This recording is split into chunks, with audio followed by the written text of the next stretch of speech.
पूर्ण बिहार राज्य में 212 नगर निगम, नगर पंचायत, नगर परिषद काम कर रहा है, जिसमें आपको सभी दैनिक वेतन कर्मचारी, अस्थायी कर्मचारी, एनजीओ कर्मचारी 80 से 85 हज़ार काम कर रहे हैं। जिसमें अभी आपको बता दें कि 22,000 दैनिक वेतन कर्मचारी ऐसे हैं 20 साल 25 साल से दैनिक वेतन काम कर रहे हैं, इसका जीवन का कोई असर नहीं है, उसका परमानेंट नहीं है। अभी जबरदस्ती अराजकता व्याप्त है जो पूरे राज्य में जबरदस्ती एक भ्रष्टाचार कारण एनजीओ खुल गया है, जो एनजीओ के नाम पर बहाली और धांधली हो रहा है। जो दैनिक वेतन कर्मचारी 20 साल 25 साल से कम, उनको हटा करके एनजीओ में जाने की व्यवस्था कर रहा है। यह परमानेंट नहीं हो रहा है। अनुकंपा पर बहाली होनी है वो नहीं हो रहा है। जो 7वां वेतन का सत्यापन जिला लेखा पदाधिकारी से भ्रष्टाचार के लिए वहाँ नगर विकास में बुला रहा है कि पेंशन, जो पारिवारिक पेंशन, एक तरफ मोदी जी कहते हैं पेंशन देंगे, अब पूरे बिहार में जो विधवा है उसका पेंशन बंद कर दिया है। ये 5-6 डिमांड लेकर के हम लोग सरकार से हड़ताल की बात की थी।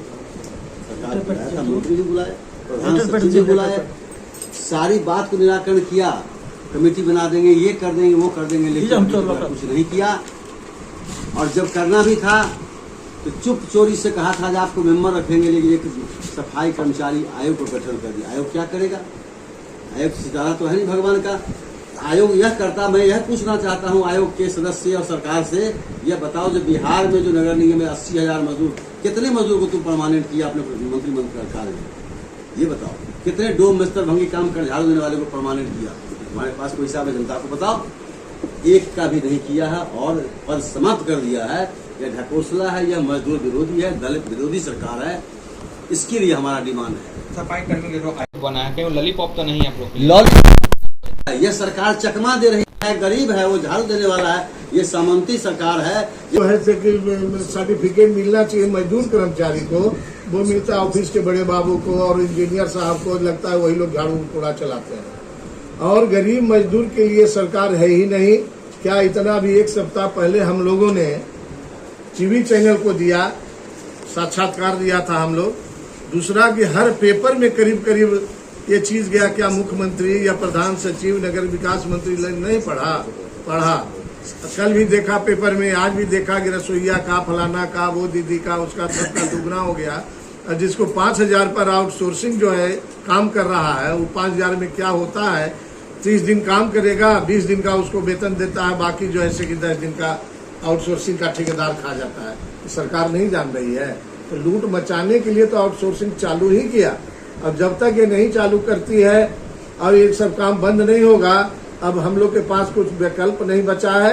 अब एक परिस्थिति है जो हड़ताल करेंगे हम लोग अनिश्चित काल का। 15 तारीख से हो, अभी कल एक संगठन से कल परसों बात करना है मंगलवार के, उसी दिन डेट फिक्स होगा।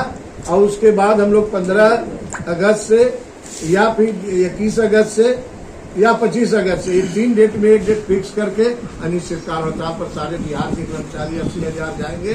से 1 महीना पहले भी वार्ता हुआ था, नगर विकास मंत्री और प्रधान सचिव से बातचीत हुआ था हम लोगों के सारे डिमांड को लेकर के, और उनके द्वारा आश्वासन दिया गया था कि एक कमेटी का गठन करके समस्या का समाधान किया जाएगा। लेकिन सरकार के स्तर से अभी तक कोई कमेटी का चिट्ठी नहीं निकला और कुछ नहीं। एक चुनावी लॉलीपॉप की तरह एक सफाई कर्मचारी चयन के आयोग का आदेश का गठन का निर्णय ले लिया गया, उसका आदेश भी निकाल दिया गया, जबकि सरकार के द्वारा ही 2503 लेटर नंबर से पद समाप्त है। तो यह चुनावी ढकोसला है सरकार के द्वारा। सारा यह नगर विकास के मंत्री और प्रधान सचिव, मंत्रिमंडल, सामान्य प्रशासन विभाग, माननीय सर्वोच्च न्यायालय नई दिल्ली, माननीय उच्चतम न्यायालय पटना के सबके निर्णय को ताक पर रख करके नगर निकाय कर्मी को परेशान कर रहे हैं, प्रोत्साहित कर रहे हैं। और नगर निकाय कर्मी अब हम लोग एकजुट होकर के सरकार के अधर्मिता के खिलाफ आंदोलन करने के लिए आज बैठक किए थे। और बैठक में हम लोग के एक और यूनियन के साथी हैं, उन लोगों के साथ फिर मंगलवार को बैठक होने के उपरांत आंदोलन की रणनीति पर निर्णय लिया जाएगा। उसके बाद सरकार के खिलाफ करो या मरो का नारा लगाया जाएगा। चुनावी वर्ष भी है, अगर आपकी मांगे पूरी नहीं होती तो क्या लगता है चुनाव पे वोट का चोट देंगे? एकदम देंगे। 2 दिन पहले आप रिसीव भी किए थे, उसके बारे में बताया था। 2 दिन पहले किसी के? हाँ, 2 दिन पहले भी किए थे। हम लोग का जो डिमांड है, सरकार के पास में इतना समय है कि सरकार उच्चतम न्यायालय नई दिल्ली के आदेश रहने के बावजूद और चुनाव आयोग के आदेश रहने के बावजूद सरकार के पास 3-3 महीना पर अधिकारी का समय, ट्रांसफर पोस्टिंग करने के लिए समय है, लूट मचाने के लिए समय है, लेकिन अब कर्मचारियों की समस्या के निराकरण के लिए सरकार के पास में समय नहीं है। इस सरकार से कोई उम्मीद नहीं है। हम लोग अपना हक अधिकार के लिए पूरा आंदोलन करने के लिए तैयार हैं और इसके लिए जेल भी जाना पड़ेगा तो जेल भी जाएंगे, लेकिन किसी भी स्थिति में सरकार से समझौता करने के लिए तैयार नहीं। का Bihar local bodies employ federation की तरफ से आज ये बैठक थी। हमारा डिमांड आप भी जानते हैं, पुराना है, आप हमेशा प्रधानमंत्री आते रहते हैं। दैनिक मजदूरों का स्थायीकरण और आउटसोर्स कर्मियों को दैनिक मजदूर के रूप में सामंजन किया जाए और आउटसोर्स को बाहर किया जाए, ये मुख्य डिमांड है। इसके अलावा एसीपी पर रोक लगा दिया गया है, उस रोक को हटाया जाए। 7वां वेतनमान कुछ नगर निगम को छोड़कर बाकी जगह से 7वां वेतनमान नहीं है, 7वां वेतन लागू किया जाए।